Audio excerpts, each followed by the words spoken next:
Bab 676 penungguan untuk saat itu. Dia tidak ingin memperlakukan Hendrik dengan cara yang sama. Dia ingin memperlakukannya lebih kejam berkali-kali lipat.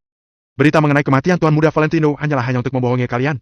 Setelah Hendrik menelan rotinya, barulah dia menutup bukunya dan membalikkan tubuhnya. Hah? Kamu tidak bersedia menerima kenyataan, ya? Kuberitahu ya, Hendrik, dia sudah mati. Dia tidak akan muncul lagi selamanya. Dia sudah mati. Apa kamu tahu apa artinya mati? Markel tertawa keras-keras. Hendrik memencingkan matanya untuk menatapi Markel, tapi dia tidak mengatakan apapun. Setelah tertawa sesaat, mendadak Markel terdiam. Kemudian, dia bertanya, "Sebenarnya aku sangat tidak mengerti. Dengan kemampuanmu ini, kalau kamu bersedia membantu Tuan Muda Nick, maka kamu pasti akan mendapatkan posisi di kota Neo. Asalkan kamu mendukung Tuan Muda Nick, maka kamu tetap bisa mendapatkan kedudukan yang tinggi. Bahkan, kedudukanmu bisa jauh lebih tinggi dibanding saat mendukung Valentino. Jadi, untuk apa kamu bersikeras begitu? Kalau dibilang dari latar belakang, meski Tuan Muda Nick hanya berasal dari keluarga cabang, di belakangnya ada Tuan Muda Timothy yang mendukungnya. Dia juga punya banyak pendukung di keluarga Wijaya. Sementara itu, untuk kemampuannya, Tuan Muda Nick berhasil menguasai seluruh kota Neo hanya dalam waktu 3 hari. Valentino sama sekali tidak berhak dibandingkan dengan Tuan Muda Timothy. Jadi aku penasaran, atas dasar apa Valentino mendapatkan kesetiaanmu? Tanya Markel, dia memajukan tubuhnya sedikit sambil melototi Hendrik. Hendrik tersenyum, lalu dia memasukkan roti ke dalam mulutnya lagi dan berkata, Tuan Muda Valentino berkemanusiaan. Kenapa aku setia padanya?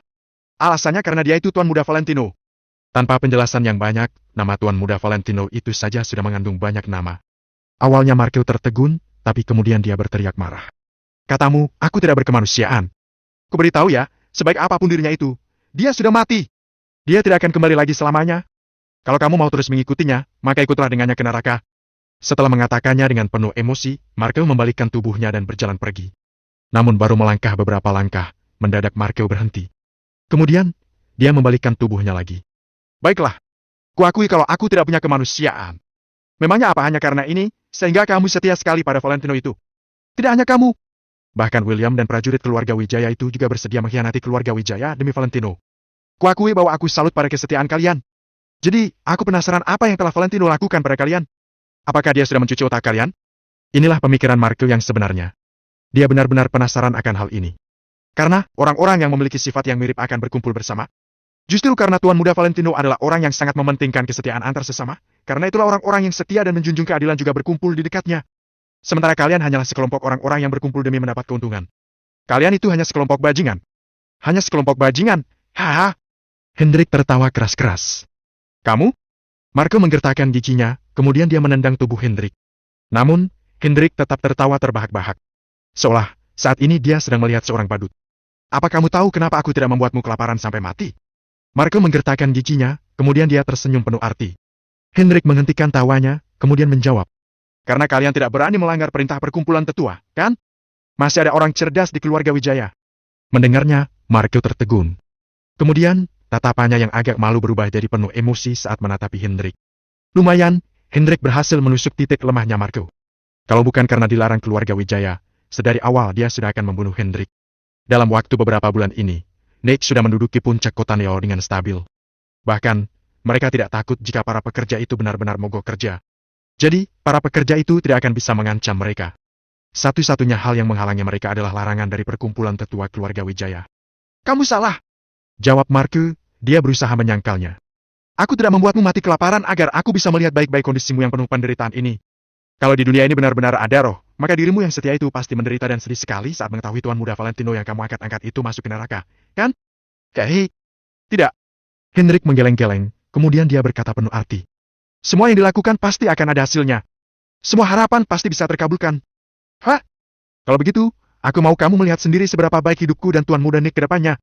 Kamu dan orang-orang itu akan sama seperti Tommy 3 tahun lalu, kalian akan kehilangan keluarga. Setelah mengatakannya, Markel langsung membalikkan tubuhnya dan pergi. Pengawal langsung menutup dan mengunci pintu ruangan ini dari luar. Hendrik hanya duduk diam, dia mendengarkan semua pergerakan. Begitu mendengar suara mesin mobil di luar yang melesat jauh, barulah dia menengadahkan kepalanya. Sepasang matanya seolah memancarkan cahaya yang sangat terang.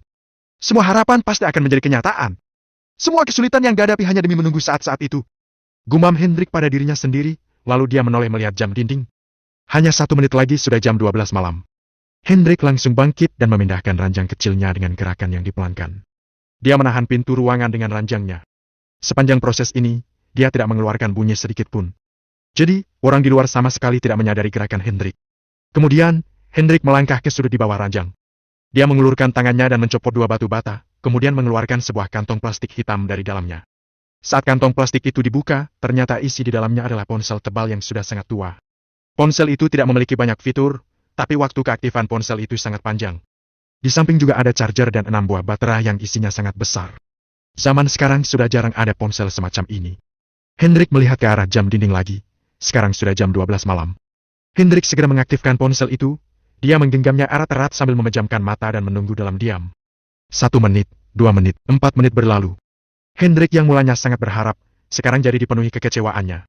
Begitu lewat 5 menit, Hendrik segera mematikan ponselnya dan meletakkannya kembali seperti semula. Dia membungkus ponsel itu dengan kantong plastik sebelum disembunyikan lagi. Lalu, dia segera memindahkan ranjang ke posisi sebelumnya sebelum berbaring perlahan. Tuan Muda Valentino, hamba terus berada di sisi Anda. Hendrik berbaring di ranjang sambil memejamkan matanya perlahan, kemudian air mata hangat mengalir dari ujung matanya. Di zona pengembangan pinggiran kota Vero, Valentino dan Angel berada di dalam ruangan yang sangat kecil. Awalnya Valentino sudah tertidur, tapi kira-kira pukul 11 malam, dirinya terbangun karena mendengar suara amarah. Valentino tahu bahwa itu adalah suara Wendy. Sepertinya, dia masih marah karena kejadian di klub Richasti. Saat Wendy melewati pintu kamar Valentino, langkahnya sempat terhenti selama 2 detik. Namun, kemudian dia mendengus dingin dan menaiki lantai atas dengan langkah keras-keras. Setelah terbangun, Valentino tidak kembali tidur. Sekarang sudah lewat jam 12 malam, tapi Valentino masih tidak mengantuk. Dia melotot menatapi bulan di luar jendela. Tino, kamu masih memikirkan kota Neo? Perlahan Angel menengadah menatapi Valentino. Valentino agak kaget, tidak disangka ternyata Angel masih terbangun. Ya, entah bagaimana kondisi Pak Hendrik dan yang lain. Aku tidak kunjung berhasil menghubungi mereka. Setelah menghela napas sesaat, Valentino memutuskan untuk memberitahu kondisi yang sebenarnya pada Angel. Bab 677 pindah. Belakangan ini situasi kota Neo sangat rumit, kota ini dikendalikan sepenuhnya oleh Nick. Bahkan orang seperti Weiss juga tidak bisa mendapatkan informasi yang rinci. Kota Neo yang sekarang sungguh tertutup, takutnya orang biasa tidak akan mampu menyentuh kota itu sedikit pun. Namun jika Hendrik tidak dapat dihubungi, maka Valentino tidak bisa melakukan rencana selanjutnya. Bekerja di lokasi konstruksi setiap harinya. Itu bukanlah hal yang semestinya dilakukan Valentino.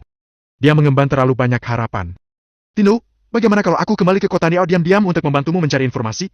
Angel ragu sejenak, lalu dia berkata sambil mengelus wajah Valentino dengan telapak tangannya. Tidak boleh. Valentino langsung menolak, dia mengerutkan kening sambil berkata. Bagi keluarga Wijaya, kita berdua sudah mati. Kalau kamu tiba-tiba muncul, mereka pasti akan curiga. Angel berpikir sebentar lalu menjawab. Kalau ada yang bertanya, maka aku akan berkata aku dibuat pingsan seseorang, lalu aku berkelana di luar sana selama beberapa bulan sebelum akhirnya kembali. Tidak boleh. Aku tidak akan membiarkanmu kembali untuk menghadapi bahaya sendirian. Valentino menolak sekali lagi.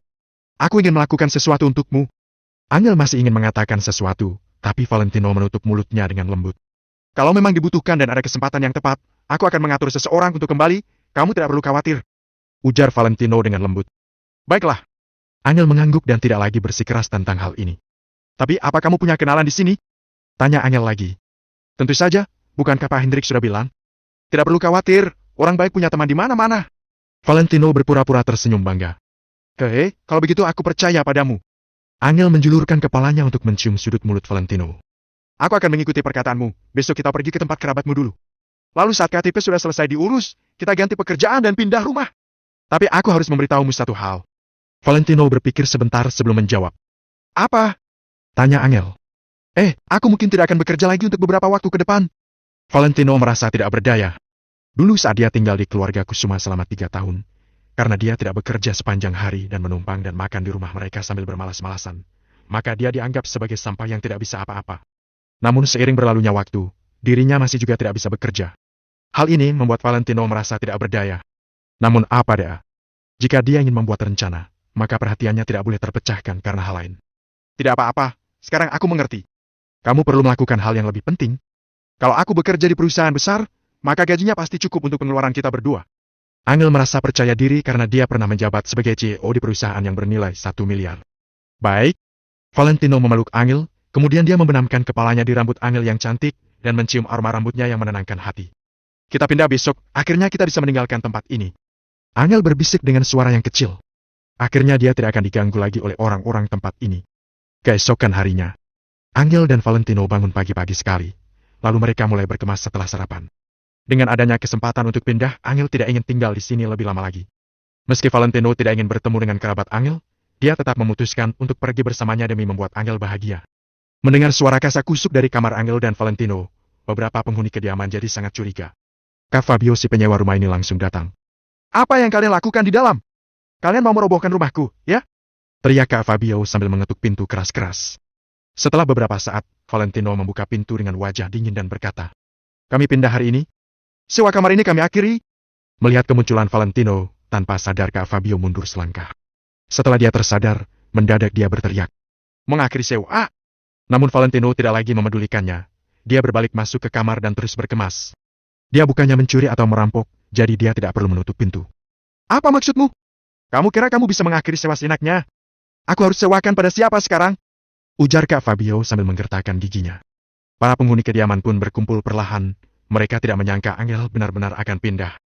Jika Angel dan Valentino pindah, mereka mana punya hiburan lagi. Ada beberapa pria bujangan yang sudah mendambakan Angel sejak lama. Namun, mereka tidak pernah mendapatkan kesempatan. Jika Angel pergi, maka mereka benar-benar tidak berkesempatan lagi. "Uang deposit tidak perlu dikembalikan," kata Valentino tanpa menolehkan kepalanya. Tentu saja Angel menyayangkan uang deposit tersebut, tapi kalau dipikir-pikir mereka mengakhiri sewa di tengah kontrak, jadi dia memilih untuk tidak mengatakan apapun. Melihat Valentino berkata demikian, mata Kak Fabio berbinar-binar. Setelahnya, dia jadi tidak enak untuk mengatakan apapun lagi.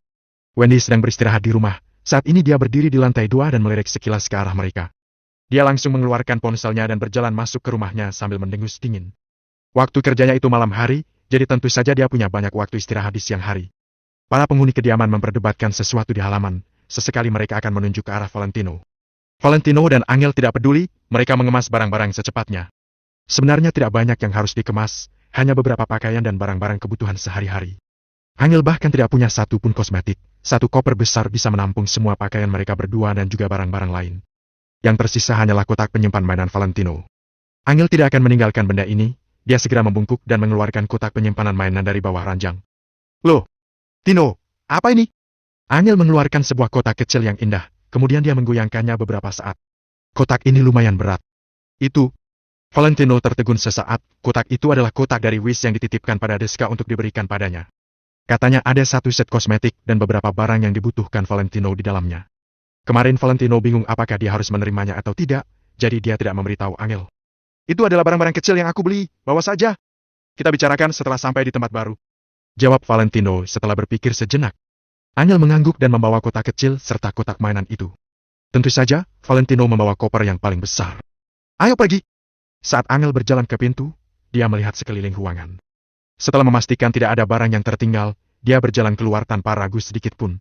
Dia sama sekali tidak akan merindukan tempat ini. Paling, yang akan dia rindukan mungkin hanya ranjang kecil yang dia tiduri bersama Valentino selama beberapa bulan. Belum. Tepat saat mereka berdua berjalan keluar dari pintu, terdengar suara knalpot sepeda motor dari luar. "Bram? Sweetheart?" Setelahnya, terdengar suara peluit. Suaranya seperti suara anak-anak muda yang mengendarai sepeda motor di jalan. Saat ini, semua penghuni kediaman keluar dan menatapi Valentino dan Angel dengan tatapan yang rumit. Wendy melipat kedua tangannya di depan dada sambil berdiri di lantai 2 untuk melihat semua ini dengan dingin. Valentino dan Angel sama sekali tidak terpengaruh. Mereka berjalan keluar di bawah tatapan para penghuni kediaman. Namun, segalanya tidak sesederhana itu. Bis, bis, bis. Tiba-tiba, dua sepeda motor besar yang digas dan direm mendadak berhenti tepat di gerbang kediaman. Satu berada di sebelah kiri dan satunya lagi di sebelah kanan. Kedua motor itu menghalangi gerbang depan. Bab 678 balas dendam. Melewati satu orang saja sulit, apalagi bagi Valentino yang sambil membawa sebuah kotak besar. Di dua motor itu, masing-masing duduk dua orang pemuda yang berpakaian heboh. Mereka menatap Valentino dan Angel dengan ekspresi seolah sedang bermain-main. "Tino, mereka!" Angel tertegun sesaat, lalu keningnya pun berkerut. Sementara itu, orang-orang yang ada di halaman di belakang mereka pun tertawa mengejek. "Kalian masih ingin pergi dari sini dengan selamat di saat kalian sudah menyinggung Wendy. Kalian naif sekali."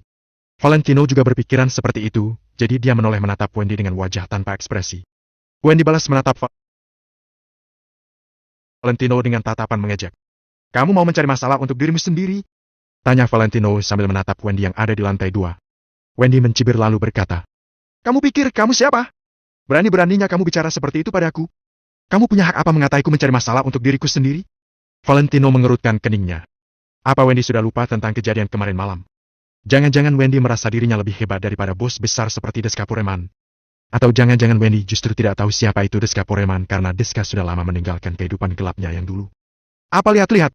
Kamu benar-benar berpikir kamu bisa menjadi orang hebat hanya dengan memakai pakaian bermerek? Kamu hanya mengenal seorang bos besar, asal tahu saja, di mataku, orang yang punya uang itu sama saja dengan sampah. Sahut Wendy sambil terkekeh. Valentino menatap Wendy dengan tatapan bingung dan bertanya. Kamu tidak kenal Deska Pureman? Deska Pureman? Wendy tertegun sesaat, lalu tertawa mengejek. Aku bahkan kenal dengan Deska Puremin. Kamu mau pakai bekingan? Lucu sekali. Akan tetapi, Fabio yang merupakan si pemilik rumah pun sontak tertegun begitu mendengar nama ini. Para penyewa yang datang dari luar ini mungkin belum pernah mendengar tentang Deska Pureman, tapi dia yang merupakan penduduk sekitar mana mungkin tidak tahu. Namun, meskipun Valentino menyebutkan nama Deska, Fabio tidak percaya bahwa Valentino kenal dengan Deska. Sebagai penduduk lokal, dia saja tidak kenal dengan Deska, apalagi Valentino yang datang dari luar. Begitu mendengar jawaban Wendy, Valentino pun berpaling secara perlahan. Dia tidak mau berbicara panjang lebar lagi dengan Wendy. Karena ada Angel di sini, Valentino tidak ingin membuat keributan yang terlalu besar. Meskipun begitu, tetap saja ada beberapa orang yang tidak masuk akal. Wendy bergumam sambil tertawa dingin. Tamparan yang kudapatkan kemarin malam itu tidak boleh lewat begitu saja. Valentino berbalik badan dengan wajah tanpa ekspresi. Satu tangannya memegang kotak itu sementara tangan yang satunya lagi menggenggam tangan Angel. Ayo, kita pergi. Ya, sahut Angel sambil mengangguk dengan penuh semangat. Tidak peduli seberapa sulit jalan yang harus dia tempuh ke depannya, Angel merasa dia sama sekali tidak takut selama Valentino menggenggam tangannya. Hei. Sebelumnya aku hanya dengar dari Wendy, tapi tidak kusangka ternyata perempuan ini aslinya cantik sekali. Keempat pemuda yang duduk di kedua motor yang diparkir di depan pintu itu menatap Angel dengan tatapan mesum. Semakin mendekat ke arah pintu, Valentino akhirnya mengerti kenapa Wendy bisa begitu percaya diri dan berani. Saat ini, di luar pintu sudah terparkir setidaknya 10 buah motor dan di atas setiap motornya duduk 2 orang pemuda. Para pemuda ini memiliki rambut yang dicat warna-warni, mereka memakai pakaian yang tipis dan heboh, serta banyak dari mereka yang memiliki telinga yang ditindik dan cincin hidung. Orang-orang yang sejenis pasti akan berkumpul. Anak-anak muda berandalan seperti ini tentu saja akan bergaul dengan perempuan sejenis Wendy. Kali ini, Wendy memanggil lebih banyak orang karena dia sudah melihat sendiri betapa hebatnya Valentino saat dia mengalahkan 5 hingga 6 orang pria seorang diri. 20-an pemuda itu menatap Valentino dan Angel dengan tatapan mengejek. Sebagian besar dari mereka menatap Angel dari atas hingga ke bawah dengan tatapan mesum. Valentino mengernyit, lalu berjalan ke depan pintu dan berkata, "Minggir!" Satu kata sederhana itu Valentino ucapkan dengan nada yang terdengar santai dan biasa saja, sama sekali tidak ada kesan marah atau mengancam. "Bagaimana kalau aku tidak mau?" sahut salah seorang pemuda yang memiliki cincin di hidungnya. Dia sedang duduk di atas motor sambil menunjuk Valentino dengan jarinya. Brak! Valentino pun menendang knalpot motor itu tanpa basa-basi. Semua orang sontak tertegun, termasuk 20-an berandalan itu, puluhan penyewa yang ada di halaman, serta Wendy yang ada di lantai 2. Sial! Si Valentino ini ternyata begitu pemberani. Dia langsung main tendang saat ada yang tidak menurut padanya. Begitu Valentino menurunkan kakinya, knalpot motor itu langsung menjadi ringsek dan motor itu pun tumbang ke samping. Kedua pemuda yang berada di atasnya segera turun, tapi sayang sudah terlambat. Sialan! Motorku! Pengemudi yang belum sempat bicara itu pun terjebak di bawah motornya.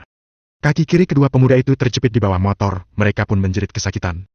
2 pemuda lainnya yang berdiri di sisi pintu yang satu lagi menatap Valentino dengan tatapan bingung. Akan tetapi, Valentino menendang lagi tanpa ragu. Brak! Bruk! Kedua pemuda itu juga bernasib sama dengan 2 rekan mereka tadi. Aduh! Sialan! Keempat pemuda itu terjepit di bawah motor masing-masing. Rasa sakit yang terasa di kaki mereka pun membuat mereka menjerit. Salah seorang dari pemuda itu berseru memaki Valentino. Motorku ini harganya 20 juta lebih. Kalau kamu tidak ganti rugi hari ini juga, akan kuhabisi kamu. Bahkan mobil sport senilai miliaran saja bisa kuhancurkan sesuka hati, apalagi kalau hanya motor. Hah? Sahut Valentino sambil tersenyum mengejek, lalu dia melangkah ke depan sambil menggandeng Angel. Amarah Wendy pun semakin membara saat dia melihat kejadian ini, jadi dia berseru kepada orang-orang yang ada di luar. Sial!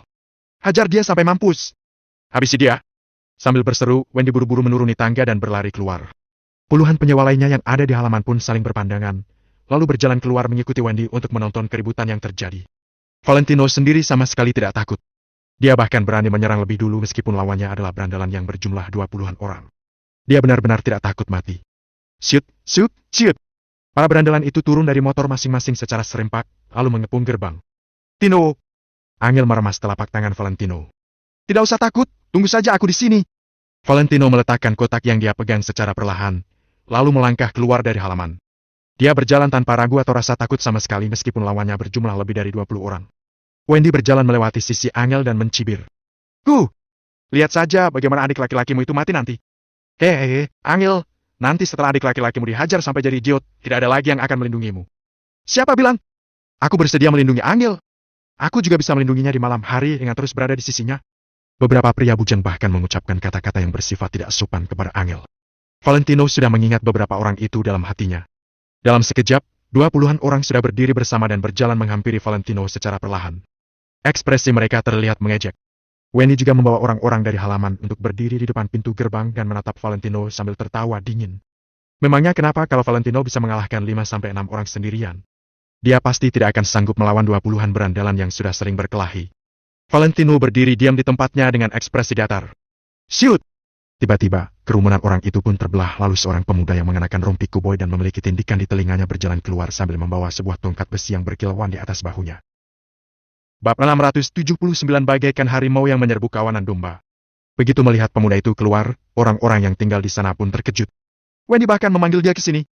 Wah, hebat, hebat. Sudah kubilang, Wendy itu adalah orang penting di sini. Dia pasti mengenal banyak orang penting. Dia itu Kak Argo. Katanya dia punya 30-an bawahan dan dia juga memiliki latar belakang yang sangat kuat. Diskusi dari orang-orang di sekitar membuat wajah Wendy dipenuhi dengan ekspresi bangga. Sedangkan Angel mulai merasa khawatir. Dia juga sudah pernah melihat kemampuan Valentino berkelahi dan suaminya itu memang sangat kuat. Akan tetapi, pemuda ini juga memiliki latar belakang yang tidak bisa diremehkan. Kalaupun Valentino bisa mengalahkan semua berandal ini, apa yang harus mereka lakukan untuk menghadapi konsekuensi setelahnya? Pemuda itu menggoyang-goyangkan tongkat besi di tangannya lalu berkata sambil menatap Valentino. Namaku Argo Remarson, orang-orang di sini memanggilku Kak Argo.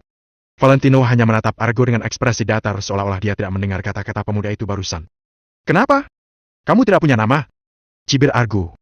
Dia membawa bawahannya menghampiri Valentino dan berhenti tepat 3 meter di depannya. Pada akhirnya, Valentino menjawab dengan perlahan. Kamu tidak layak untuk tahu namaku. Semua orang langsung tertegun begitu mendengar jawaban Valentino. Padahal Argo sudah dikenal sebagai orang yang cukup gila, tapi ternyata Valentino 3 kali lebih gila daripada dia.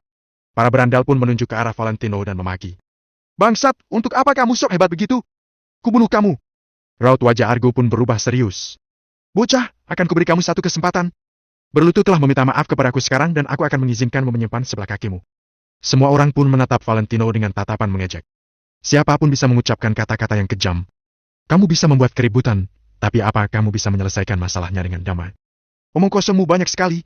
Sahut Valentino dengan alis yang mengerut. Setelah mengucapkan 4 patah kata itu, dia berjalan menghampiri Argo dan para bawahannya. Argo mengusap-usap kepalanya. Gila, apa katanya barusan? Salah seorang bawahannya yang ada di belakang menjawab.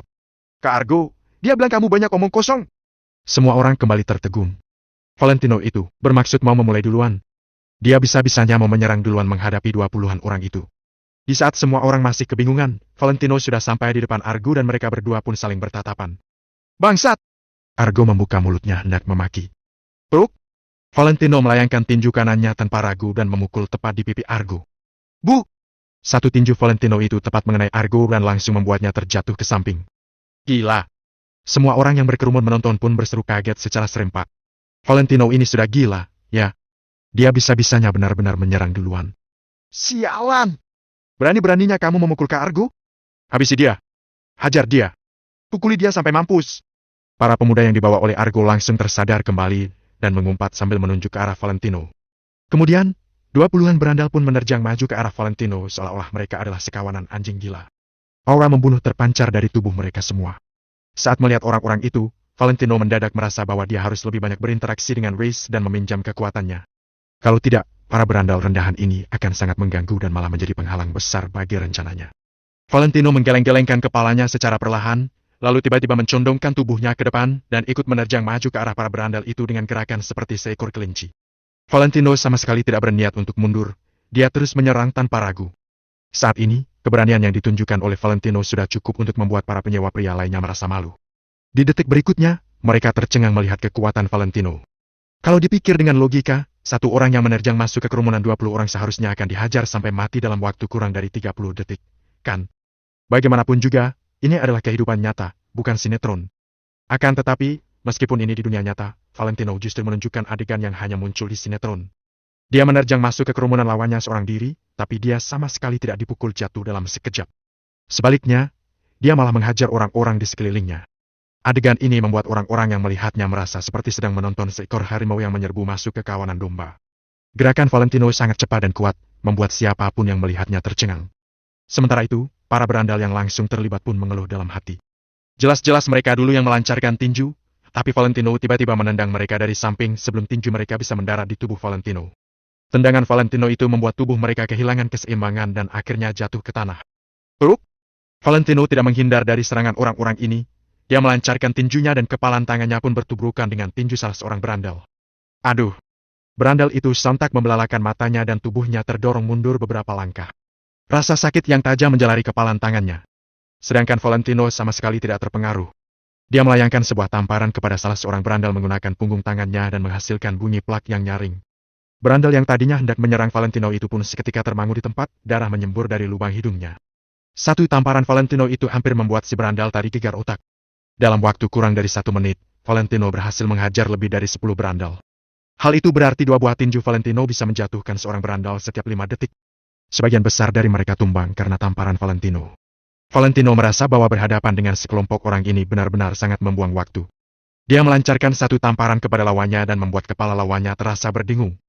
Setelah terbangun kali ini dan beradaptasi selama beberapa hari terakhir, Valentino merasa kekuatannya menjadi semakin besar. Kemarin, Valentino menyadari perubahan ini saat dia pergi menagih utang ke Gusti dan harus melawan para bawahannya. Menurut Valentino, alasan dia berhasil mengembangkan kekuatan ototnya mungkin karena memikul semen selama beberapa hari terakhir ini. Pelak! Valentino menampar dengan keras lagi dan seorang pemuda lainnya pun terpukul mundur hingga beberapa langkah. Gerakan Valentino terlihat natural dan ekspresinya terlihat datar seolah-olah dia sedang berjalan-jalan sehabis makan. Saat ini, Valentino bahkan menjadi lebih santai lagi karena sudah berhasil mengalahkan setengah dari kerumunan lawannya. Namun, sikap Valentino yang tenang dan santai membuat Wendy serta yang lainnya sangat terkejut. Apa Valentino ini masih bisa disebut manusia? Hanya dalam waktu 2 menit, dia bisa mengalahkan 10 orang pemuda. Sementara itu, hanya ada 2 orang pemuda dari kerumunan itu yang berhasil mendaratkan tinju mereka di tubuh Valentino. Namun, tinju mereka itu tidak berdampak apa-apa terhadap Valentino. Wendy termangu, sedangkan Argo tertegun dan para penyewa lainnya tercengang. Wah, ternyata Valentino sehebat ini. Sial, untung saja kemarin malam aku tidak jadi cari mati. Aku semalam rencananya mau memanggil 10 orang untuk datang dan menghajarnya di malam hari. Dia kuat sekali. Apa dia sedang syuting sinetron? Beberapa pria bujang yang sebelumnya dikalahkan oleh Valentino pun saling berdiskusi dengan mata yang membelalak lebar. Mereka awalnya masih berniat untuk menghabisi Valentino, tapi sekarang niat itu langsung lenyap. Mereka tidak sanggup melawan Valentino. Valentino yang seperti ini sama sekali bukan orang yang bisa mereka singgung. Di sisi lain, mata Angel yang cantik dipenuhi dengan tatapan lega. Dia sama sekali tidak terlihat kaget ataupun tercengang. Karena dia tahu dan juga yakin bahwa suaminya adalah orang yang sangat kuat. Kata pepatah, seekor harimau yang meninggalkan hutan akan menjadi mangsa empuk bagi para anjing. Akan tetapi, harimau sejati tidak akan mungkin kalah dari anjing sekalipun ia meninggalkan area kekuasaannya. Pelak! Peluk! Sambil diiringi dengan bunyi yang keras, berandal yang terakhir pun habis dihajar oleh Valentino dengan satu tangan. Saat ini, Valentino sedang berdiri diam di tempat dengan kedua tangannya diletakkan di punggungnya. Para berandal tadi pun tergeletak berserakan di sekelilingnya. Kalau dia mau pergi, tidak akan ada yang bisa menghentikannya. Bab 680 dia memanggilku kakek. Wendy terkejut hingga membelalakan matanya. Para penghuni kompleks itu pun tanpa sadar menundukkan kepala mereka. Valentino terlalu kuat. Valentino yang dahulu pernah mereka jadikan sebagai kambing hitam dan idiot, kini sudah tidak ada. Mereka hanya bisa menyegani Valentino yang sekarang. Kak, kamu. Argo pun merasa sama terkejutnya dengan semua orang, kemudian dia menunjukkan jarinya pada Valentino. Dia sudah berkecimpung lama dan mengetahui banyak preman kuat di dunia mafia. Namun, ini pertama kalinya dia melihat ada yang semengerikan Valentino. Katakan padaku, punya hak apa kamu menanyakan namaku? Valentino menatapnya dengan bengis. Setelah mengatakannya, Valentino kemudian melangkah pelan ke arah Argo. Tap! Tap! Argo membelalakan matanya, kemudian secara tidak sadar dia mengambil 2 langkah mundur. Valentino menggelengkan kepalanya pelan, di sudut bibirnya terlihat ada sedikit senyuman, setelah itu dia berjalan ke arah Angel. Orang-orang kecil ini tidak berarti, tidak perlu dipedulikan. Apa-apaan ini? Berhentilah kalau kamu berani! Argo menggertakkan giginya, kemudian dia berteriak ke arah Valentino sambil memegang pipa baja di tangannya. Valentino sedikit mengernyitkan alisnya, kemudian dia berbalik badan perlahan sambil menatap Argo dengan kedua tangannya di belakang. Jangan kabur kalau kamu berani, kata Argo sambil mengeluarkan ponsel, sepertinya dia ingin memanggil seseorang. Mata para penghuni kompleks itu pun berbinar ketika melihat adegan ini. Argo adalah tokoh penting di mata mereka. Akan tetapi, orang yang ingin Argo panggil sekarang pasti lebih penting lagi. Valentino terdiam sejenak, setelah itu dia berdiri di tempat. Mundur dari pertarungan bukanlah gaya Valentino. Bahkan Valentino saat 3 bulan lalu saja tidak mengenal apa itu melarikan diri, apalagi Valentino yang sekarang kepribadiannya sudah berubah drastis. Baiklah, jangan kabur kalau kamu berani. Argo mengeluarkan ponsel lalu mulai mengetik nomor. Kak Argo, kamu mau menelpon siapa? Wendy bertanya sambil mengernyitkan alisnya. Jangan ikut campur, hari ini aku pasti akan membunuhnya, kata Argo sambil menelpon. Halo, Kak Komar, aku sedang. Halo, Jari, aku Argo, bantu aku panggil orang. Argo berteriak di telepon, sepertinya dia sedikit berkuasa. Angel meletakkan barang yang ada di tangannya, kemudian menghampiri Valentino dengan cepat. Tino, ayo kita pergi saja.